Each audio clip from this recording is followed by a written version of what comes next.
Ipinaliwanag ni Jose ang panaginip ng Faraon.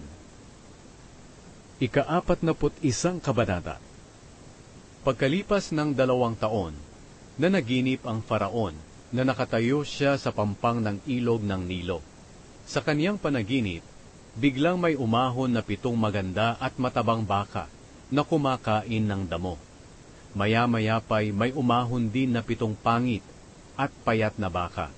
Nilapitan ng 7 pangit at payat na baka ang 7 maganda at matabang baka at kinain. At nagising agad ang Faraon. Muling nakatulog ang Faraon at nanaginip na naman.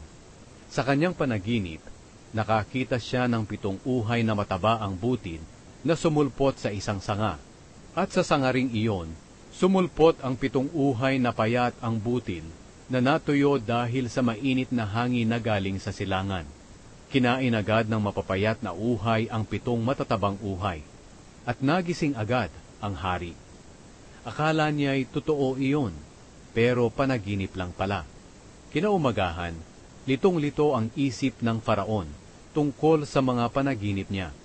Kaya ipinatawag niya ang lahat ng salamangkero at matatalinong tao sa Ehipto. Sinabi niya sa kanila ang mga panaginip niya. Pero wala ni isa man sa kanila ang makapagpaliwanag kung ano ang kahulugan nito. Pagkatapos, lumapit ang pinuno ng mga taga-silbi niya ng alak at nagsabi, "Naalala ko na po ngayon ang mga kasalanan ko. Hindi po ba't nagalit kayo noon sa akin at sa pinuno ng mga panadero at ipinakulong niyo po kami sa bahay ng kapitan ng mga guwardya sa palasyo? Isang gabi noon na naginip kaming 2. At magkaiba po ang kahulugan ng panaginip namin. May kasama kami roon na binatang Hebreo, na alipin ng kapitan ng mga guwardiya sa palasyo. Sinabi po namin sa kanya ang panaginip namin, at ipinaliwanag niya sa amin ang kahulugan nito.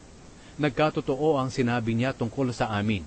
Pinabalik niyo po ako sa trabaho ko, at ipinabitin ninyo sa puno ang bangkay ng kasama ko." Kaya ipinatawag ng Faraon si Jose, at pinalabas siya agad sa bilangguan. Pagkatapos siyang gupitan at ahitan, nagpalit siya ng damit at pumunta sa Faraon. Sinabi ng Faraon sa kanya, "Nanaginip ako pero walang makapagpaliwanag ng kahulugan nito. May nagsabi sa akin na marunong kang magpaliwanag ng kahulugan ng mga panaginip." Sumagot si Jose, "Hindi po ako mahal na hari, kundi ang Diyos ang siyang magbibigay ng kahulugan ng mga panaginip ninyo para sa ikabubuti ninyo." Sinabi ng Faraon ang panaginip niya kay Jose. Sinabi niya, "Nanaginip ako na nakatayo ako sa pampang ng ilog Nilo. Biglang may umahon na 7 maganda at matabang baka, at kumain sila ng damo. Maya-maya pa'y may umahon ding 7 pangit at payat na baka. Wala pa akong nakitang baka sa buong Ehipto na ganoon kapangit. Kinain ng mga pangit at payat na baka ang 7 matatabang baka na unang nagsiahon. Pero pagkakain nila hindi man lang halata na nakakain sila ng ganoon, dahil ganoon pa rin sila kapapayat, at bigla akong nagising. Pero nakatulog ulit ako at nanaginip na naman. Nakakita ako ng 7 uhay na mataba ang butil na sumulpot sa isang sanga. At sa sangaring iyon sumulpot din ang 7 uhay na payat ang butil, at natuyo dahil sa mainit na hangin na galing sa silangan. At kinain ng mga payat na uhay ang 7 matatabang butil na uhay. Sinabi ko na ito sa mga salamangkero, pero wala ni isa man sa kanila ang makapagpaliwanag ng kahulugan nito." Sinabi ni Jose sa Faraon, "Mahal na hari, ang 2 panaginip po ninyo ay iisa lang ang kahulugan. Sa pamamagitan ng mga panaginip ninyo, ipinapahayag sa inyo ng Diyos kung ano ang kanyang gagawin. Ang 7 matatabang baka at 7 matatabang uhay ay parehong 7 taon ang kahulugan. Ang 7 payat at pangit na baka at ang 7 payat na butil na uhay na pinatigas ng mainit na hangin na galing sa silangan ay nangangahulugan po ng 7 taong taggutom. Gaya po ng sinabi ko sa inyo, mahal na Faraon, ipinapahayag sa inyo ng Diyos kung ano po ang kanyang gagawin. Sa loob po ng darating na 7 taon, magiging labis ang kasaganaan sa buong Ehipto. Pero susundan po agad ito ng 7 taon na taggutom, at makakalimutan na ng mga tao ang naranasan nilang kasaganaan dahil ang taggutom ay nagdulot ng pinsala sa lupain ng Ehipto. Matinding taggutom po ang darating na parang hindi nakaranas ng kasaganaan ang lupain ng Ehipto. 2 beses po kayong nanaginip, mahal na Faraon, para malaman nyo na itinakda ng Diyos na mangyayari ito at malapit na itong mangyari. Kaya ngayon, mahal na Faraon, iminumungkahi ko po na dapat kayong pumili ng isang matalinong tao para mamahala sa lupain ng Ehipto. Maglagay din po kayo ng mga opisyal sa buong Ehipto para ihanda ang lugar na ito sa loob ng 7 taon na kasaganaan. Sa mga panahong iyon, ipaipon nyo rin po sa kanila ang lahat ng makokolekta ninyo galing sa mga ani. At sa ilalim ng inyong pamamahala, ipatago po ninyo sa kanila ang mga ani sa mga kamalig ng mga lungsod. Ang mga pagkaing ito ay ilalaan para sa mga tao kapag dumating na ang 7 taong taggutom sa Ehipto, para hindi sila magutom. Ginawang tagapamahala si Jose sa Ehipto. Nagustuhan ng hari at ng kanyang mga opisyal ang mungkahi ni Jose. Sinabi niya sa kanyang mga opisyal, "Wala na tayong makikita pang ibang tao na kagaya ni Jose, na ginagabayan ng Espiritu ng Diyos." Kaya sinabi ng Faraon kay Jose, "Sapagkat sinabi sa iyo ng Diyos ang mga bagay na ito, wala na sigurong iba pang tao na may kaalaman at pangunawa na kagaya mo. Gagawin kita ngayon na tagapamahala ng aking kaharian at gobernador ng buong Ehipto. At susunod sa iyo ang lahat ng tauhan ko. Pero mas mataas pa rin ang karapatan ko kaysa sa iyo." Tinanggal agad ng Faraon ang kanyang singsing na pangtatak at isinuot sa daliri ni Jose. Pinasuotan niya si Jose ng espesyal na damit na gawa sa telang linen at pinasuotan ng gintong kwintas. Ipinagamit din niya kay Jose ang kanyang pangalawang karwahe at may mga tagapamalita na mauuna sa kanya na sumisigaw, "Lumuhod kayo sa gobernador!" Kaya simula noon, naging gobernador si Jose sa buong lupain ng Ehipto. Sinabi pa ng Faraon kay Jose, "Ako ang hari rito sa Ehipto, pero walang sino man ang gagawa ng kahit ano rito sa Ehipto nang walang pahintulot mo." Pinangalanan niya si Jose ng Zaphenat Paneah. Pinag-asawa rin niya si Jose kay Asenat na anak ni Potifera na pari mula sa lungsod ng On. Bilang gobernador, si Jose na ang namahala sa Ehipto. Si Jose ay 30 taong gulang pa lang nang magsimulang maglingkod sa Faraon. Umalis siya sa palasyo at umikot sa buong Ehipto. Tunay ngang naging masagana ang ani sa loob ng 7 taong kasaganaan. At sa panahong iyon, ipinaipon ni Jose ang lahat ng nakolekta galing sa mga ani. Ipinatago niya sa bawat lungsod ang mga ani na galing sa bukid sa palibot nito. Napakarami ng trigong naipon ni Jose, parang kasing dami ng buhangin sa tabing dagat. Itinigil na lang niya ang pagtatakal nito dahil hindi na ito makayanang takalin. Bago dumating ang taggutom, ipinanganak ang 2 anak ni Jose kay Asenat na anak ni Potifera na pari ng lungsod ng On. Pinangalanan ni Jose ang panganay na Manase dahil ayon sa kanya, "Dahil sa tulong ng Diyos nakalimutan ko ang mga paghihirap ko at ang aking pananabik sa sambahayan ng aking ama."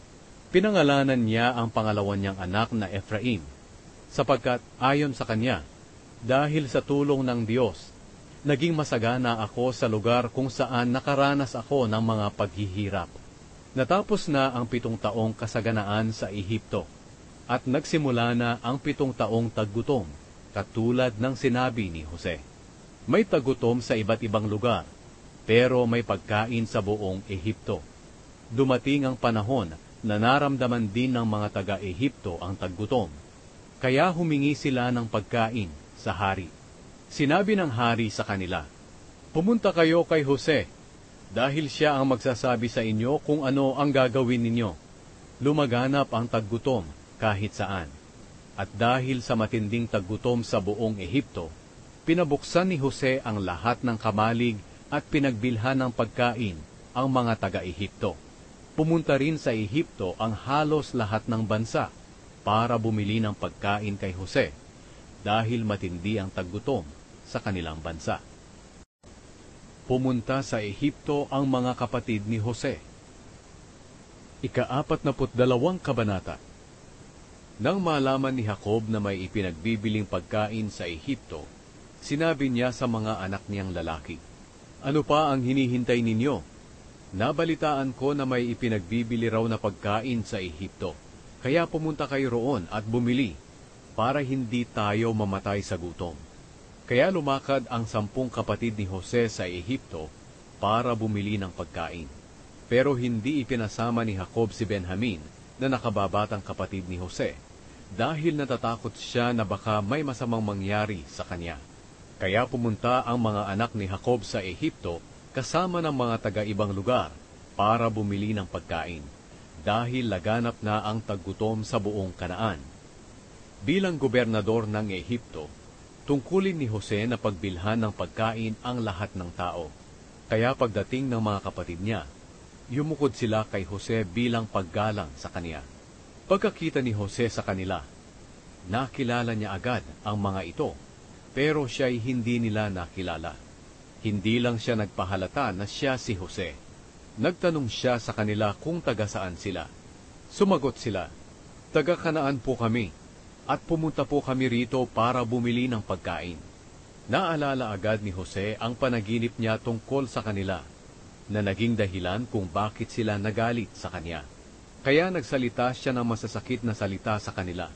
"Mga espiya kayo, pumunta kayo rito para tingnan kung ano ang kahinaan ng bansa namin." Sumagot sila, hindi po kami espiya. Pumunta po kami rito para bumili ng pagkain. Magkakapatid po kaming lahat sa isang ama, at nagsasabi po kami ng totoo. Hindi po kami espiya."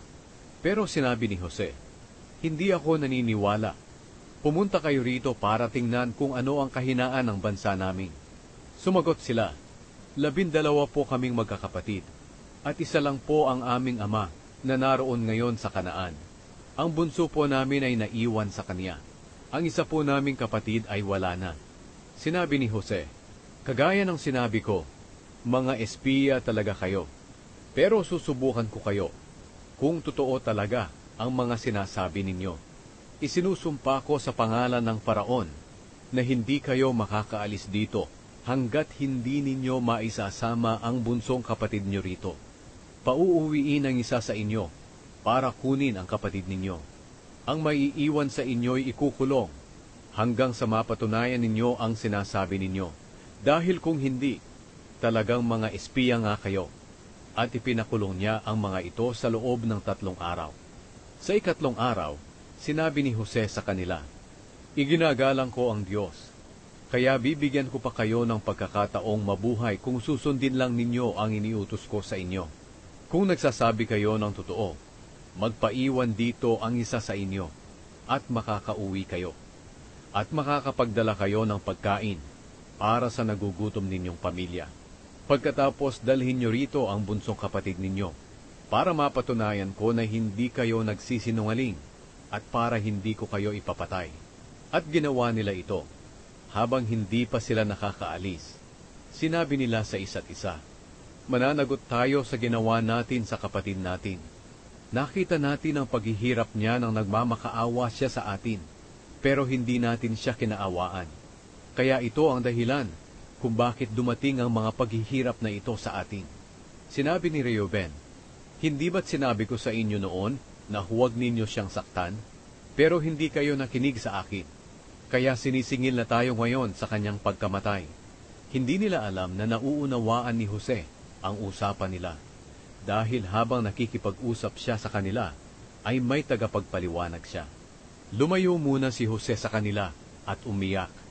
Pero hindi nagtagal, bumalik siya at nakipag-usap sa kanila. Hiniwalay niya si Simeon sa kanila at ipinagapos sa kanilang harapan. Bumalik sa Kanaan ang mga kapatid ni Jose. Pagkatapos, iniutos ni Jose na punuin ng pagkain ang mga sako ng kaniyang mga kapatid at ibalik sa mga sako nila ang kani-kanilang bayad at pabaunan sila ng kanilang mga pangangailangan sa kanilang paglalakbay. Nasunod lahat ang iniutos ni Jose.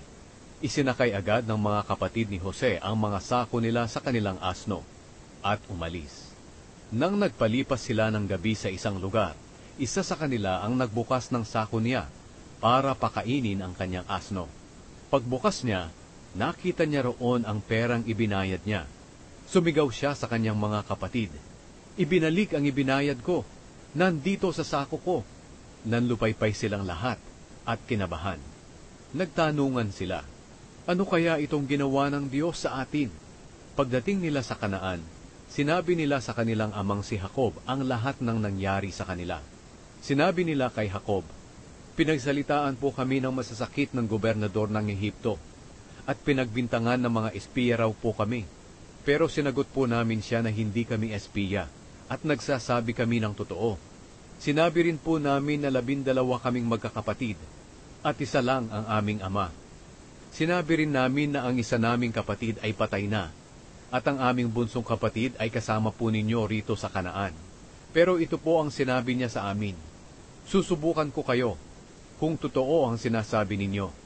Magpaiwan dito ang isa sa inyo at umuwi kayo na may dalang pagkain para sa mga pamilya ninyong nagugutom. Pero dalhin ninyo rito ang bunsong kapatid ninyo, para malaman ko na mga tapat kayong tao at hindi kayo espiya. Pagkatapos, ibabalik ko sa inyo ang kapatid ninyong si Simeon, at papayagan ko kayo na pumaroot pa rito sa Ehipto.'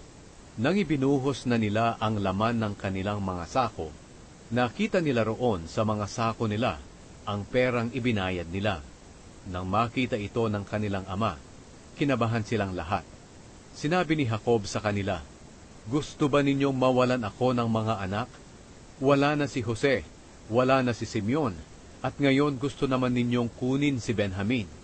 Hirap na ako.' Sinabi ni Reuben, 'Ama, ako po ang bahala sa kanya. Patayin po ninyo ang 2 kong anak na lalaki, kung hindi ko po siya maibabalik sa inyo.' Pero sumagot si Jacob, 'Hindi ako papayag na isama ninyo ang anak ko. Namatay na ang kapatid niya at siya na lang ang naiwan. Baka may masama pang mangyari sa kanya sa daan. At sa katandaan kong ito, ikamamatay ko ang sobrang kalungkutan.' Bumalik sa Ehipto ang mga kapatid ni Jose. Ika-43 kabanata. Lumala ang taggutom sa Kanaan. Naubos na ng pamilya ni Jacob ang pagkaing binili nila sa Ehipto. Kaya inutusan ni Jacob ang mga anak niya, "Bumalik kayo roon sa Ehipto at bumili ng kahit kaunting pagkain." Pero sumagot si Huda sa kanya, "Binalaan po kami ng gobernador na huwag na po kaming magpapakita sa kanya kung hindi po namin kasama ang aming kapatid na si Benjamin. Kung pasasamahin po ninyo siya sa amin, babalik kami roon para bumili ng pagkain. Pero kung hindi po kayo papayag, hindi po kami magpapakita sa kanya kung hindi namin kasama ang aming kapatid." Sinabi ni Jacob, "Bakit binigyan niyo ako ng malaking problema? Bakit ipinagtapat niyo pa sa gobernador na may isa pa kayong kapatid?" Sumagot sila, "Kasi po lagi niya kaming tinatanong tungkol sa pamilya natin. Nagtanong siya kung buhay pa ba ang aming ama at kung may iba pa po kaming kapatid. Kaya sinagot po namin siya. Hindi po namin inaasahan na sasabihin niya sa amin na dalhin namin sa kanya ang kapatid namin. Kaya sinabi ni Huda sa kanilang ama, 'Ama, pumayag na po kayo na isama namin si Benjamin para makaalis na po kami agad at makabili ng pagkain para hindi po tayo mamatay lahat sa gutom. Igagarantiya ko po ang buhay ko para kay Benjamin. Singilin po ninyo ako kung ano man ang mangyari sa kanya. Kung hindi po siya makakabalik sa inyo ng buhay, sisihin po ninyo ako habang buhay. Kung hindi po tayo nagsayang ng panahon, 2 beses na sana kaming nakabalik.' Sinabi ng kanilang ama, 'Kung ganoon, umalis na kayo. Magdala kayo sa mga sisidlan ninyo ng pinakamagandang produkto rito sa ating lugar para iregalo sa gobernador ng Ehipto, mga gamot, pulot, pampalasa, pabango, at mga bunga ng pistasyo at almendro. Doblehin ninyo ang dala ninyong pera dahil dapat ninyong ibalik ang perang ibinalik sa mga sako ninyo. Baka nagkamali lang sila noon. Isama ninyo ang kapatid ninyong si Benjamin, at bumalik kayo agad sa gobernador ng Ehipto.' Naway hipuin ng makapangyarihang Diyos ang puso ng gobernador para mahabag siya sa inyo at ibalik niya sa inyo sina Simeon at Benjamin. Pero kung hindi sila makabalik, tatanggapin ko na lang ng maluwag sa kalooban ko. Kaya nagdala ang magkakapatid ng mga regalo at dinoble rin nila ang dala nilang pera. Pagkatapos, umalis sila papuntang Ehipto kasama si Benjamin at nakipagkita kay Jose. Pagkakita ni Jose na kasama nila si Benjamin, inutusan niya ang tagapamahalang alipin. Dalhin mo ang mga taong ito sa bahay. Magkatay ka ng hayop at magluto, dahil magtatanghalian sila kasama ko. Sinunod ng tagapamahalang alipin ang utos sa kanya. Kaya dinala niya ang magkakapatid sa bahay ni Jose. Natakot ang magkakapatid nang dinala sila sa bahay ni Jose. Dahil inisip nila, baka dinala tayo rito dahil sa perang ibinalik sa mga sako natin noong una nating pagparito. Baka dakpin nila tayo at kunin ang mga asno natin at gawin tayong mga alipin. Kaya nakipag-usap sila sa tagapamahalang alipin habang nasa pintuan pa lang sila ng bahay. Sinabi nila, Ginoo, sandali lang po, may sasabihin lang po kami sa inyo. Pumunta po kami rito noon para bumili ng pagkain.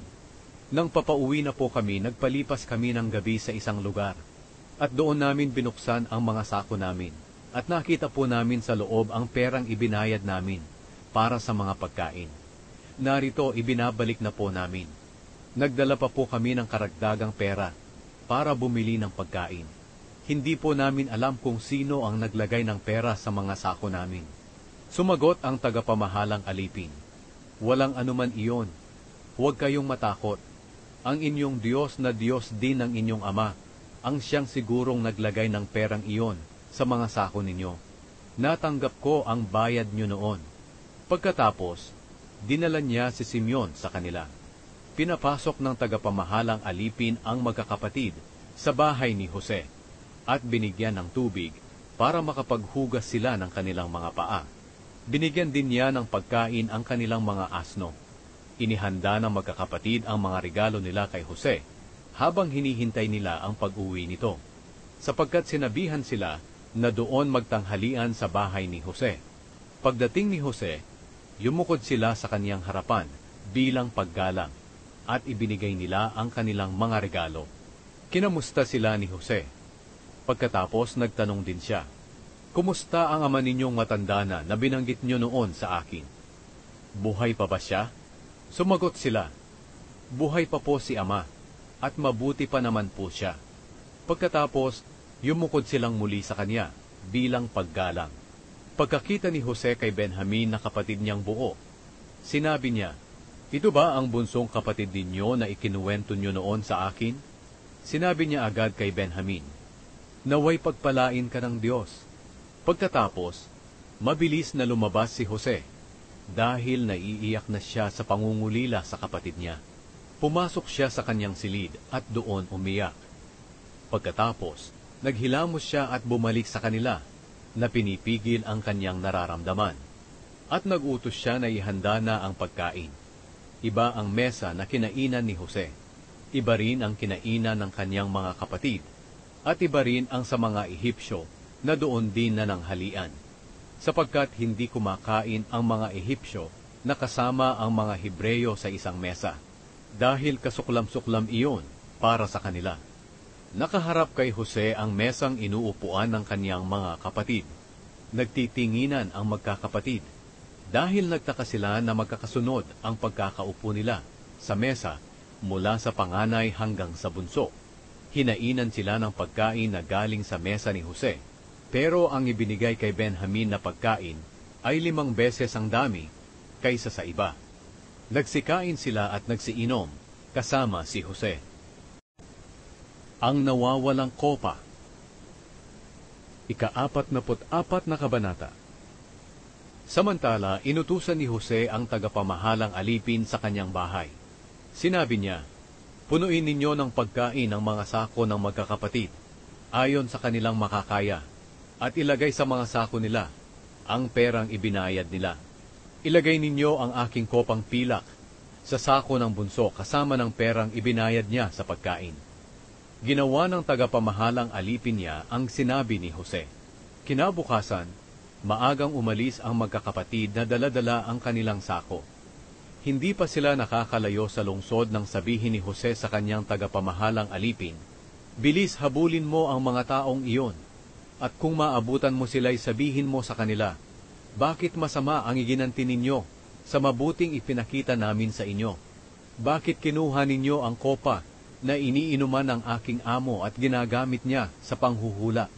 Masama ang ginawa ninyong ito."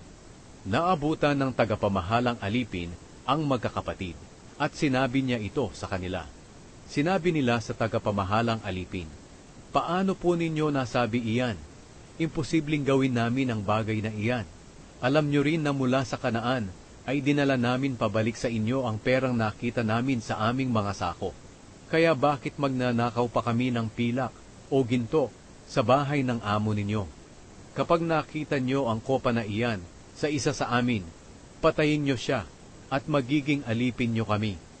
Sinabi ng tagapamahalang alipin, "Sige, kapag nakita ko ang kopa sa isa sa inyo, ay magiging alipin ko siya, at ang matitira sa inyo'y walang pananagutan." Kaya nagmadaling ibinaba ng bawat isa ang mga sako nila, at binuksan ito. Agad na hinanap ng tagapamahalang alipin ang kopa sa mga sako, magmula sa panganay hanggang sa bunso, at ang kopa ay nakita sa sako ni Benjamin. Nang makita ito ng magkakapatid, pinunit nila ang kanilang mga damit sa sobrang kalungkutan. Muli nilang isinakay sa asno ang mga sako nila at bumalik sa lungsod. Nang dumating si Juda at ang mga kapatid niya sa Ehipto, naroon pa rin si Jose sa bahay niya. Pumasok sila sa bahay at lumuhod sa harapan ni Jose. Sinabi ni Jose sa kanila, "Ano ba itong ginawa ninyo? Hindi nyo ba alam na marunong akong manghula, kaya wala kayong maitatago sa akin?" Sinabi ni Juda, "Mahal na gobernador, wala na po kaming ikakatuwiran pa sa inyo, at hindi po namin masasabi na hindi kami nagkasala. Ang Diyos po ang siyang naghayag ng aming kasalanan. Ngayon, lahat po kami ay alipin na ninyo, kami at ang isa na nakitaan ng kopa." Pero sinabi ni Jose, "Hindi ko magagawa iyan. Kung kanino lang nakita ang kopa, siya lang ang magiging alipin ko, at makakauwi na kayo sa inyong ama ng matiwasay." Nagmakaawa si Juda para kay Benjamin. Lumapit si Juda kay Jose at sinabi, "Hinihiling ko sa inyo, mahal na gobernador, na kung maaari pakinggan niyo ako. Huwag sana kayong magalit sa akin. Kayo na gaya ng Faraon. Tinanong niyo kami noon kung mayroon pa kaming ama at kapatid. At sinagot po namin na may ama pa kami na matanda na, at may bunso kaming kapatid na ipinanganak sa kanyang katandaan. Sinabi po namin na patay na ang kapatid niya, at siya na lang ang naiwan sa kanilang magkakapatid na buo, at mahal na mahal po siya ng aming ama. Sinabi rin po namin na dadalhin namin siya sa inyo, para makita niyo rin siya. Sinabi namin sa inyo na hindi maaaring iwanan ng bunsong kapatid namin ang aming ama, dahil baka ang pag-alis ng kanyang anak ang siyang ikamatay niya. Pero sinabi niyo po sa amin na huwag kaming magpapakita sa inyo kung hindi namin kasama ang aming bunsong kapatid. Ang lahat ng ito'y sinabi namin sa aming ama noong umuwi kami. Hindi nagtagal, sinabi ng aming ama na muli kaming bumalik dito at bumili ng pagkain. Pero sinabi po namin sa kanya na makakaalis lang kami kung kasama namin ang aming bunsong kapatid, dahil hindi kami maaaring magpakita sa inyo kung hindi namin kasama ang bunso namin. Ito ang isinagot niya sa amin, "Alam nyo naman na dalawa lang ang anak ko sa asawa kong si Raquel. Ang isa'y wala na.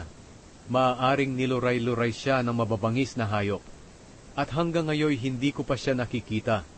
Kung kukunin nyo pa ang isang ito na naiwan sa akin, at kung may mangyari sa kanya, baka mamatay ako dahil sa sobrang paghihirap ng aking kalooban." Kaya ang buhay po ng aming ama ay nakasalalay sa buhay ng kanyang anak. Kung uuwi kami na hindi namin siya kasama, tiyak na mamamatay sa kalungkutan ng aming ama na matanda na. Itinaya ko ang aking buhay para sa kanyang anak. Sinabi ko po sa aking ama na kung hindi ko maibabalik sa kanya ang kanyang anak, ako ang dapat sisihin habang buhay. Kaya mahal na gobernador, ako na lang po ang magpapaiwan dito bilang alipin ninyo sa halip na ang kanyang anak. At payagan nyo na lang po siyang makauwi kasama ng mga kapatid niya. Hindi po ako pwedeng umuwi nang hindi kasama ang anak niya. Hindi ko po kayang tiisin na makita ang masamang mangyayari sa aming ama. Nagpakilala si Jose sa kaniyang mga kapatid. Ika-45 kabanata. Hindi na mapigilan ni Jose ang kanyang sarili, kaya pinalabas niya ang kanyang mga alipin. At nang sila na lamang ang naroon, nagpakilala siya sa kanyang mga kapatid. Umiyak ng malakas si Jose, kaya narinig ito ng mga Ehipsyo at ng sambahayan ng Faraon. Sinabi ni Jose sa kanyang mga kapatid, "Ako si Jose, totoo bang buhay pa ang ating ama?" Pero hindi nakasagot sa kanya ang mga kapatid niya, dahil natulala sila. Kaya sinabi ni Jose, "Lumapit kayo sa akin." Nang lumapit na sila, sinabi niya, "Ako si Jose na kapatid ninyo, ang ipinagbili at dinala nyo rito sa Ehipto. Ngayon, huwag kayong mag-alala at huwag ninyong sisihin ang sarili nyo, dahil ipinagbili nyo ako rito. Dahil ang Diyos ang siyang nagsugo sa akin dito para iligtas ang buhay ninyo. 2 taon pa lang ito ng taggutom, at may susunod pang 5 taon na walang ani. Pero sinugo ako rito ng Diyos para mailigtas kayo at mapanatili ang marami sa inyo rito sa mundo. Kaya hindi kayo ang nagpadala sa akin dito kundi ang Diyos. Ginawa niya akong tagapayo ng Faraon, tagapamahala ng kanyang sambahayan at ng buong Ehipto. Ngayon, magmadali kayong bumalik sa aking ama at sabihin niyo sa kanya na ang anak niya ay ginawa ng Diyos na tagapamahala ng buong Ehipto. At sabihin ninyo sa kanya na pinapapunta ko siya rito sa akin sa lalong madaling panahon. Sabihin niyo rin sa kanya na maaari siyang tumira sa lupain ng Goshen, kasama ang kanyang mga anak at mga apo, mga hayop, at ang lahat ng ari-arian niya, para malapit siya sa akin. Aalagaan ko siya rito sa Goshen, dahil may darating pang 5 taon na taggutom. Ayaw kong magutom siya at ang kanyang sambahayan, pati ang kanyang mga hayop." Nagpatuloy si Jose sa pagsasalita, "Ngayon alam nyo na, maging ng kapatid kong si Benjamin, na talagang ako si Jose ang nakikipag-usap sa inyo. Sabihin nyo sa aking ama ang tungkol sa karangalang nakamit ko rito sa Ehipto, at ang lahat ng nakita ninyo tungkol sa akin, at dalhin nyo siya agad dito sa akin." Pagkatapos, niyakap ni Jose ang kanyang kapatid na si Benjamin. Umiiyak siya habang nakayakap kay Jose. Pagkatapos, pinaghahagkan ni Jose ang lahat ng kapatid niya, at patuloy siyang umiiyak sa kanila. Pagkatapos noon ay nakipag-usap sa kanya ang mga kapatid niya. Nang makarating ang balita sa palasyo ng Faraon na dumating ang mga kapatid ni Jose, natuwa ang Faraon at ang kaniyang mga opisyal. Sinabi ng Faraon kay Jose, "Sabihin mo sa mga kapatid mo na kargahan nila ng pagkain ang mga hayop nila at bumalik sa lupain ng Kanaan. Pagkatapos dalhin nila rito ang kanilang ama at ang kani-kanilang pamilya, dahil ibibigay ko sa kanila ang pinakamagandang lupain sa Ehipto at matitikman nila ang pinakamagandang ani nito. Sabihin mo rin sa kanila na magdala sila ng mga karwahe mula rito sa Ehipto para masakyan ng mga asawa at anak nila sa paglipat nila rito. At dalhin nila rito ang kanilang ama. Huwag na silang manghinayang sa mga ari-arian nilang maiiwan, dahil ang magagandang bagay sa buong Ehipto ay magiging sa kanila." Ginawa ito ng mga anak ni Jacob, at ayon sa utos ng Faraon, binigyan ni Jose ang mga kapatid niya ng mga karwahe, at pinabauna ng pagkain sa kanilang paglalakbay. Binigyan din niya ang bawat isa sa kanila ng damit, pero ang ibinigay niya kay Benjamin ay 5 damit at 300 pirasong pilak. Pinadalhan din niya ang kanyang ama ng 10 asnong may mga kargang pinakamagandang ani mula sa Ehipto, at 10 babaeng asno na may mga kargang trigo, tinapay at mga baon ng kanyang ama sa paglalakbay. Nang pinaalis na niya ang kanyang mga kapatid, sinabi niyang huwag silang mag-aaway sa daan. Kaya umalis sila sa Ehipto at bumalik sa kanilang ama sa Kanaan. Pagdating nila roon, sinabi nila sa kanilang ama na buhay pa si Jose, at siya pa nga ang tagapamahala ng buong Ehipto. Natulala si Jacob. Hindi siya makapaniwala. Pero nang sinabi nila sa kanya ang lahat ng sinabi ni Jose sa kanila, at nang makita niya ang mga karwahe na ipinadala ni Jose para sa pagpunta niya sa Ehipto, bigla siyang lumakas. Sinabi ni Jacob, "Naniniwala na ako.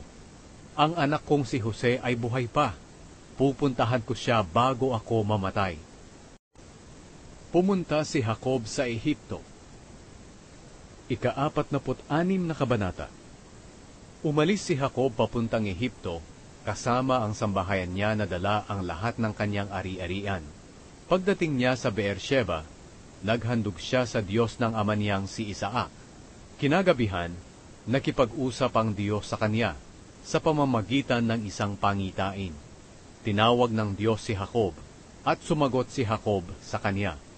Pagkatapos sinabi niya, "Ako ang Diyos, na siyang Diyos ng iyong ama. Huwag kang matakot pumunta sa Ehipto, dahil gagawin ko kayong isang kilalang bansa roon. Ako mismo ang kasama mo sa pagpunta sa Ehipto, at muli kitang ibabalik dito sa Kanaan. At kung mamamatay ka na, nandiyan si Jose sa iyong tabi." Pinasakay si Jacob ng mga anak niya sa karwaheng ibinigay ng Faraon para sakyan niya. Pinasakay din nila ang mga asawa at anak nila, at lumipat sila mula sa Beersheba. Dinala nila ang mga hayop at mga ari-ariang naipon nila sa Kanaan. Dinala rin ni Jacob sa Ehipto ang lahat ng kanyang lahi, ang mga anak niya at mga apo. Ito ang mga pangalan ng mga Israelitang pumunta sa Ehipto. Si Jacob, ang panganay niyang anak na si Reuben, ang mga anak ni Reuben, sina Hanok, Palu, Hezron at Carmi. Si Simeon at ang mga anak niya, sina Jemuel, Jamin, Ohad, Jakin, Zohar, at si Shaul na anak ng isang Kananeya. Si Levi at ang mga anak niya, sina Gershon, Kohat at Merari.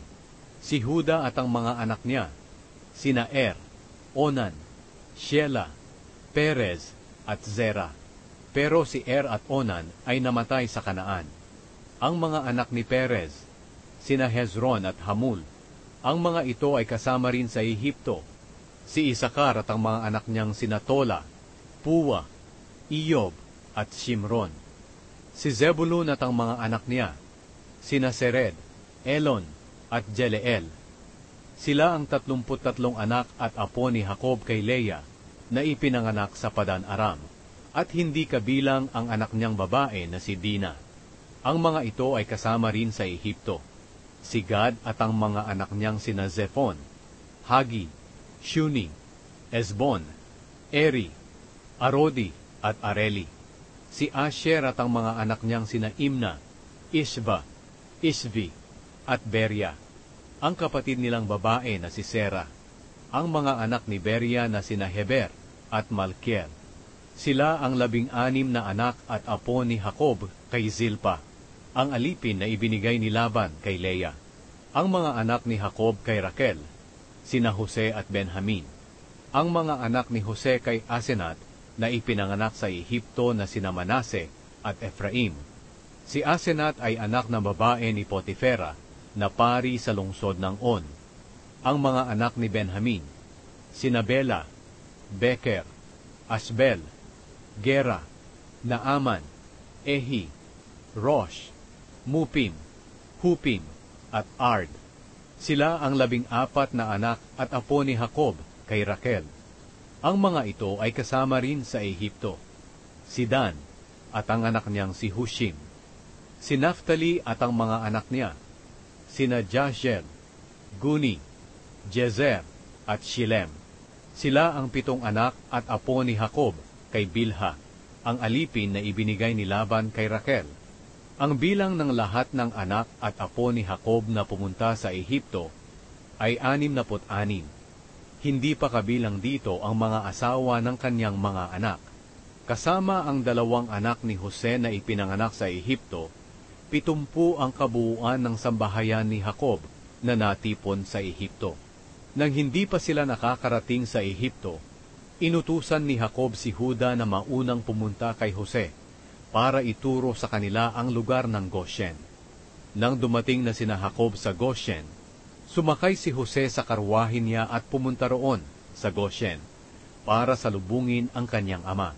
Nang magkita sila, niyakap ni Jose ang kanyang ama at tuloy-tuloy ang pag-iyak niya. Sinabi ni Jacob kay Jose, "Ngayon handa na akong mamatay, dahil nakita na kita ng buhay." At sinabi ni Jose sa mga kapatid niya at sa buong sambahayan ng kanyang ama, "Aalis ako at sasabihin sa Faraon na narito na ang mga kapatid ko at ang buong sambahayan ng aking ama na nakatira sa Kanaan. Sasabihin ko rin sa kanya na nagpapastol kayo ng mga hayop at dinala ninyo ang mga hayop ninyo at ang lahat ng ari-arian ninyo. Kaya kapag ipinatawag niya kayo at itinanong kung ano ang trabaho ninyo, sabihin niyo na nagpapastol kayo ng mga hayop mula pagkabata, katulad ng mga magulang ninyo, para patirahin niya kayo sa Goshen, sapagkat nasusok lamang mga Ehipsyo sa mga nagpapastol ng hayop." Ika-47 kabanata. Pagkatapos, umalis si Jose at pumunta sa Faraon, kasama ang 5 sa kanyang kapatid. Sinabi ni Jose sa hari, "Dumating na po ang aking ama at mga kapatid, galing sa Kanaan, at dala po nila ang mga hayop nila, at ang lahat ng kanilang ari-arian. Naroon po sila ngayon sa Goshen." Ipinakilala niya agad sa Faraon ang 5 sa kanyang kapatid. Tinanong sila ng Faraon, "Ano ang trabaho ninyo?" Sumagot sila, "Mga pastol po kami ng hayop, katulad ng mga magulang namin. Pumunta kami rito para pansamantalang manirahan dahil matindi po ang taggutom sa Kanaan, at wala na kaming mapagpastulan ng mga hayop namin. Hinihiling po namin sa inyo na kung maaari ay payagan nyo kaming manirahan sa Goshen."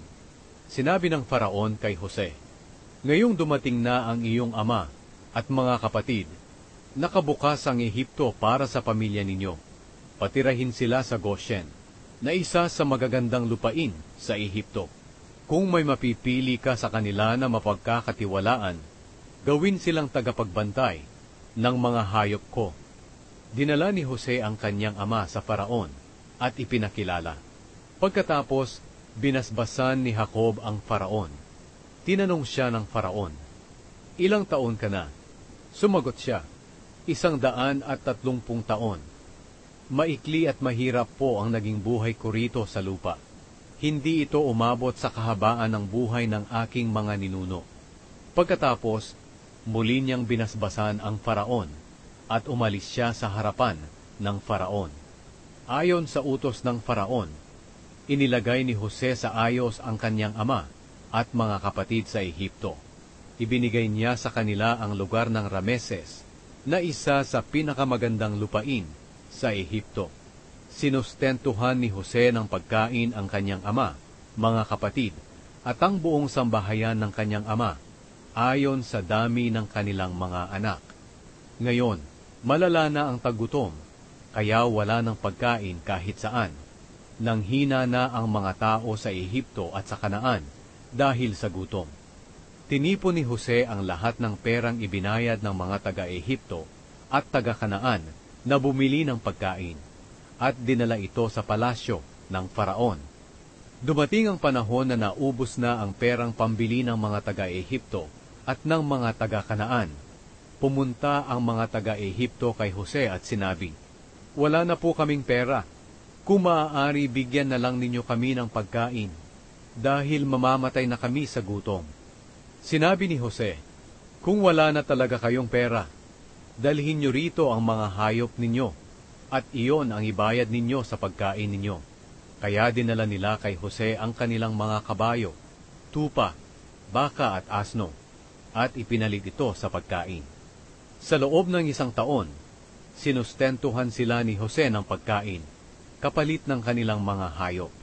Pagkalipas ng 1 taon, pumunta na naman ang mga tao kay Jose at nagsabi, "Hindi po maitatago sa inyo na wala na kaming pera. at ang mga hayop namin ay nariyan na sa inyo. Wala na pong naiwan sa amin, maliban sa aming sarili at mga lupain. Kaya tulungan niyo po kami, para hindi kami mamatay, at hindi mapabayaan ang mga lupain namin. Payag po kami na maging alipin na lang ng hari, at mapa sa kanya ang mga lupain namin, para may makain lang kami. Bigyan niyo po kami agad ng mga binhi na maitatanim, para hindi kami mamatay, at hindi namin mapabayaan ang mga lupain namin. Kaya ipinagbili ng lahat ng taga-Ehipto ang mga lupain nila kay Jose, dahil matindi na ang taggutom. Binili ni Jose ang lahat ng ito para sa hari, kaya ang mga lupaing iyon ay naging pag-aari ng Faraon. Ginawa ni Jose na mga alipin ng Faraon ang mga tao sa buong Ehipto. Ang mga lupain lang ng mga pari ang hindi nabili ni Jose. Hindi nila kailangang ipagbili ang mga lupain nila dahil sinusustentuhan sila ng Faraon ng pagkain at ng mga pangangailangan nila. Sinabi ni Jose sa mga tao, "Ngayon na nabili ko na kayo pati ang mga lupain ninyo para sa Faraon, heto ang binhi para makapagtanim kayo. Kapag aani kayo, ibigay ninyo sa Faraon ang 20% ng ani ninyo, at sa inyo na ang matitira, para may maitanim kayo at may makain ang buong sambahayan ninyo." Sinabi ng mga tao, "Ginoo, napakabuti po ninyong amo sa amin. Iniligtas nyo ang buhay namin. Pumapayag po kami na maging alipin ng Faraon." Kaya ginawa ni Jose ang kautusan sa lupain ng Ehipto, na ang 20% ng ani ay para sa Faraon. Ang kautusang ito ay nagpapatuloy pa hanggang ngayon. Ang mga lupain lang ng mga pari ang hindi naging pag-aari ng Faraon. Tumira ang mga Israelita sa Goshen na sakop ng Ehipto. Nagkaroon sila roon ng lupain at dumami pa ang lahi nila.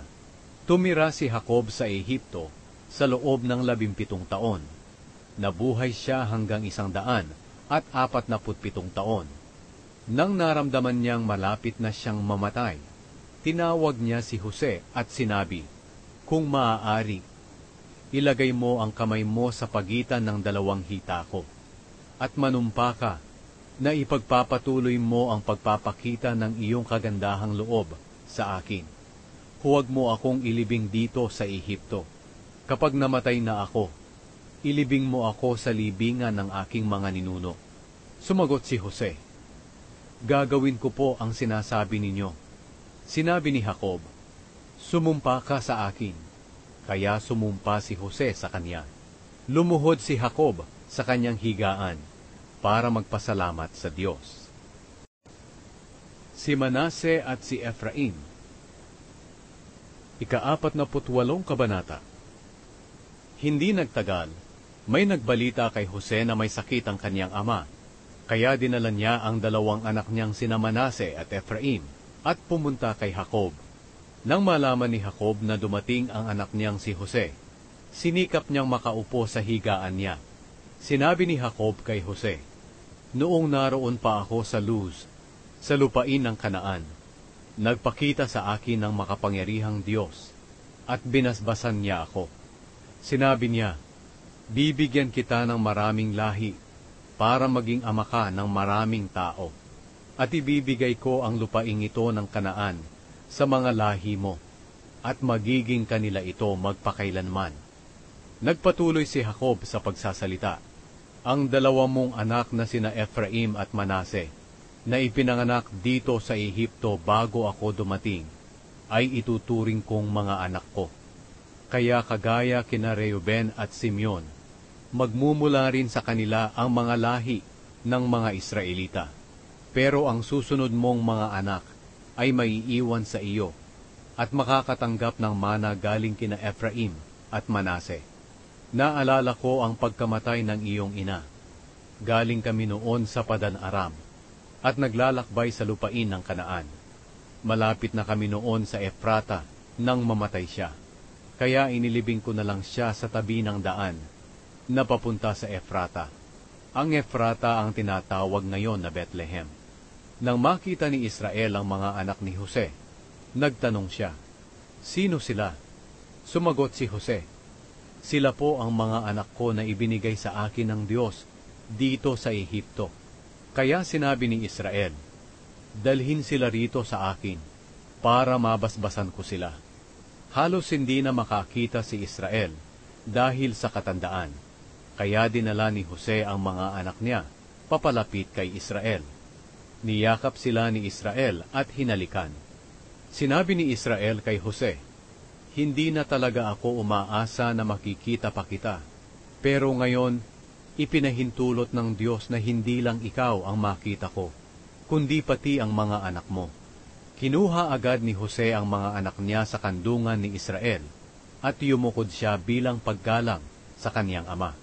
Pagkatapos, inilapit niyang muli ang mga anak niya sa lolo ng mga ito para mabasbasan sila. Si Ephraim ay nasa kanan ni Jose na nasa kaliwa ni Israel, at si Manase ay nasa kaliwa ni Jose na nasa kanan ni Israel.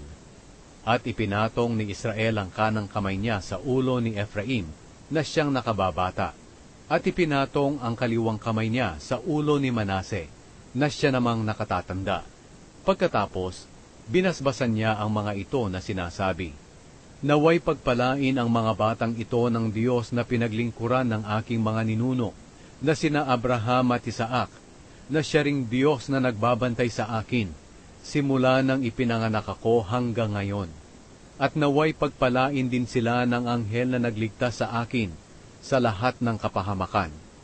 Naway maalala ako at ang aking mga ninunong sina Abraham at Isaac sa pamamagitan nila, at naway dumami pa sila sa mundo." Nang makita ni Jose na ipinatong ng kanyang ama ang kanang kamay nito sa ulo ni Ephraim, hindi niya ito ikinatuwa. Hinawakan niya ang kamay ng kanyang ama para ilipat kay Manase, at sinabi, "Ama, hindi po iyan. Ito po ang panganay. Ipatong po ninyo ang kanang kamay ninyo sa ulo niya." Pero sumagot ang kanyang ama, "Oo, alam ko, anak. Ang mga lahi ni Manase ay magiging kilala ring mga bansa, pero mas magiging kilala ang mga lahi ng nakababata niyang kapatid, at magiging mas marami ang lahi nito." Kaya ginawa niya si Ephraim na nakakahigit kaysa kay Manase. At sa araw na iyon, binasbasan niya ang mga ito na nagsasabing, "Gagamitin ng mga Israelita ang pangalan mo sa pagbabasbas. Sasabihin nila, naway pagpalain ka ng Diyos kagaya ni na Ephraim at Manase." Kaya sinabi ni Israel kay Jose, "Malapit na akong mamatay, pero huwag kayong mag-aalala, dahil sasamahan kayo ng Diyos, at pababalikin kayo sa lupain ng iyong ninuno. At ikaw, Jose, ang magmamana ng Shechem, at hindi ang mga kapatid mo. Ang lupain na iyon na napa sa akin, dahil sa pakikipaglaban ko sa mga Amoreyo, sa pamamagitan ng espada at pana." Binasbasan ni Jacob ang mga anak niya. Ika-49 na kabanata. Pagkatapos, tinawag ni Jacob ang mga anak niya, at sinabi, "Magsiparito kayo dahil sasabihin ko sa inyo kung ano ang mangyayari sa inyo sa darating ng panahon. Mga anak, lumapit kayo at makinig sa akin na inyong ama. Ikaw, Reuben, na panganay ko, ang kauna-unahang lalaki kong anak. Mas tanyag ka at mas makapangyarihan kaysa sa iyong mga kapatid.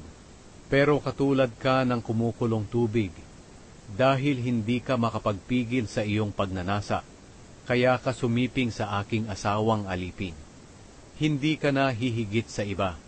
Kayo, Simeon at Levi, na magkakampi, ginagamit ninyo ang inyong armas sa pagmamalupit sa iba. Hindi ako sasama o dadalo sa pagtitipon ninyo, dahil pumapatay kayo ng mga tao kapag galit kayo, at pinipilayan ninyo ang mga toro kapag gusto ninyo. Susumpain ko kayo dahil sa inyong galit na napakalupit. Paghihiwalayin ko kayo at ipapangalat sa Israel.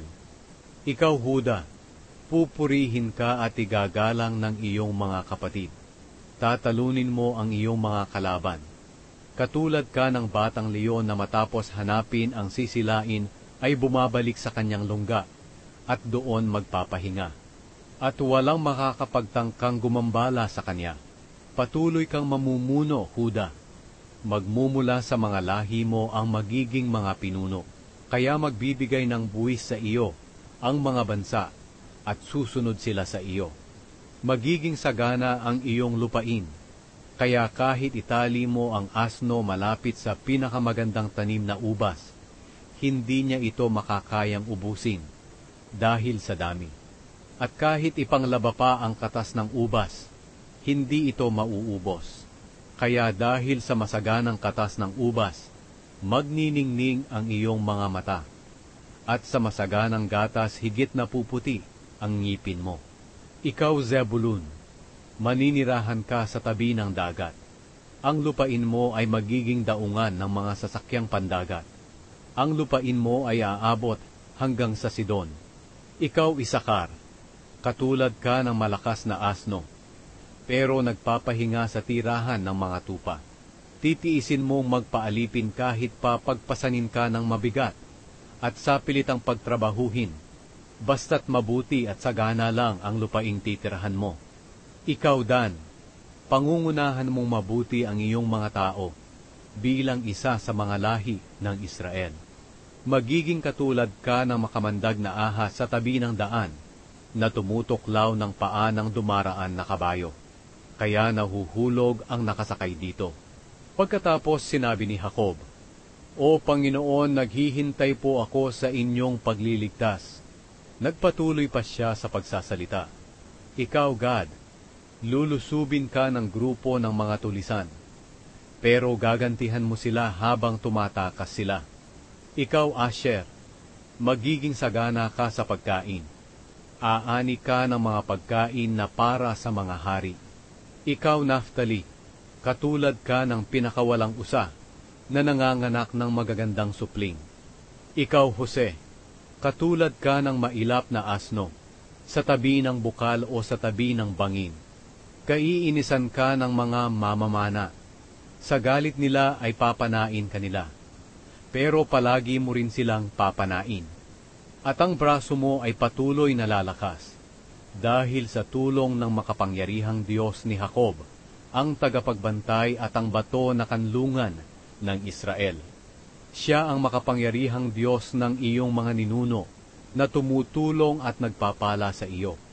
Bibiyayaan kanya ng ulan at tubig sa mga bukal, at bibiyayaan kanya ng maraming anak at hayop. Ngayon marami akong pagpapala, labis pa sa kasaganaan noon ng mga sinaunang kaburulan. Naway matanggap mo ang mga pagpapalang ito, Jose, ikaw na nakakahigit kaysa sa iyong mga kapatid. Ikaw, Benjamin, katulad ka ng asong lobo na sumisila sa umaga ng kanyang nahuli para kainin, at sa gabi ay pinaghahati-hatian ang natirang nasamsam. Sila ang 12 anak ni Jacob, na pinanggalingan ng mga lahi ng Israel, at iyon ang huling habilin ni Jacob sa bawat isa sa kanila. Ang pagkamatay ni Jacob. Matapos habilinan ni Jacob ang mga anak niya, sinabi niya, Ngayon, sandali na lang at makakasama ko na ang mga kamag-anak ko sa kabilang buhay. Ilibing niyo ako sa libingan ng aking mga ninuno, doon sa kuweba na nasa bukid ni Efron na Heteo. Ang bukid na iyon ay nasa Makpela sa silangan ng Mamre, na sakop ng Kanaan. Binili ng lolo kong si Abraham ang bukid na iyon kay Efron para gawing libingan. Doon siya inilibing pati ang lola kong si Sara at ang mga magulang kong sina Isaac at Rebeka, at doon ko rin inilibing si Leah. Ang bukid at kuweba ay binili sa mga Heteo. Pagkatapos magsalita ni Jacob sa kanyang mga anak, nahiga siya at nalagutan ng hininga, at isinama siya sa kanyang mga kamag-anak na sumakabilang buhay na. 50 kabanata. Niyakap agad ni Jose ang kanyang ama, at hinalikan habang umiiyak. Pagkatapos, inutusan niya ang mga lingkod niyang manggagamot na imbalsamuhin ang kanyang ama, kaya inimbalsamo nila ito. Tumagal ang pag-iembalsamo sa kanya ng 40 araw, ayon sa kinaugalian ng mga Ehipsyo. Nagluksa ang mga Ehipsyo sa loob ng 70 araw. Nang matapos ang kanilang pagluluksa, sinabi ni Jose sa mga opisyal ng Faraon, "Kung maaari ay sabihin ninyo sa Faraon, na pahintulutan niya akong ilibing ang aking ama sa Kanaan, sapagkat bago siya namatay, ipinasumpa niya ako na ilibing ko siya sa libingang ipinagawa niya sa Kanaan. Babalik din ako agad pagkatapos ng libing." Nang malaman ito ng Faraon, sinabi niya kay Jose, "Tuparin mo ang ipinangako mo sa iyong ama. Umalis ka at ilibing siya."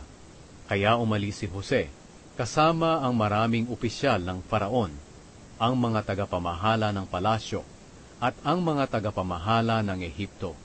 Kasama rin ang sambahayan ni Jose at ang sambahayan ng kanyang ama, pati ang kanyang mga kapatid.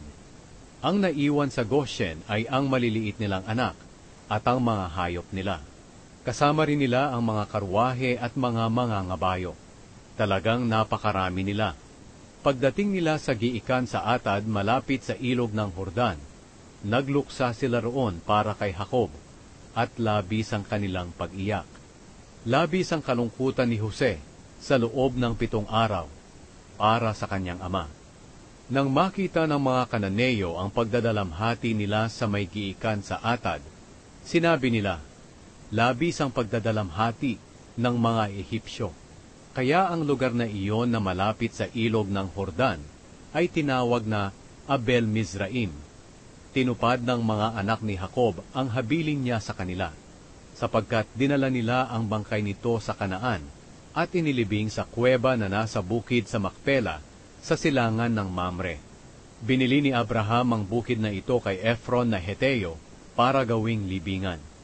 Pagkatapos ng libing, bumalik si Jose sa Ehipto kasama ang kanyang mga kapatid at ang lahat ng sumama sa paglilibing. Ang pangako ni Jose sa kanyang mga kapatid. Ngayong patay na ang kanilang ama, sinabi ng mga kapatid ni Jose, "Baka nagkikimkim pa ng galit sa atin si Jose, at gumanti siya sa ginawa natin sa kanya." Kaya nagpadala sila ng mensahe kay Jose na nagsasabi, "Nagbilin ang ama natin bago siya mamatay, na sabihin sa iyo na patawarin mo kami sa masamang ginawa namin sa iyo. Kaya ngayon patawarin mo sana kami, alang-alang sa Diyos ng ating ama." Nang makarating ang mensahe nila kay Jose, umiyak siya. Hindi nagtagal, pumunta mismo ang mga kapatid niya sa kanya. Pagdating nila, nagpatira pa sila sa harapan niya bilang paggalang. Pagkatapos sinabi nila, "Handa kaming maging alipin mo." Pero sumagot si Jose sa kanila, "Huwag kayong matakot. Sino ako para makialam sa plano ng Diyos? Totoong nagplano kayo ng masama sa akin, pero plinano na ng Diyos na magdulot iyon ng kabutihan, na siyang nagligtas ng marami sa inyo sa taggutom. Kaya huwag kayong matakot. Susustentuhan ko kayo ng pagkain, pati ang mga anak ninyo." Pinangakuan sila ni Jose at nakapagbigay ito ng kaligayahan sa kanila. Ang pagkamatay ni Jose. Nanatili si Jose sa Ehipto kasama ang buong sambahayan ng kanyang ama. Nabuhay siya ng 110 taon, at nakita pa niya ang mga apo niya sa tuhod sa anak niyang si Ephraim, at sa apo niyang si Makir, na anak ni Manase.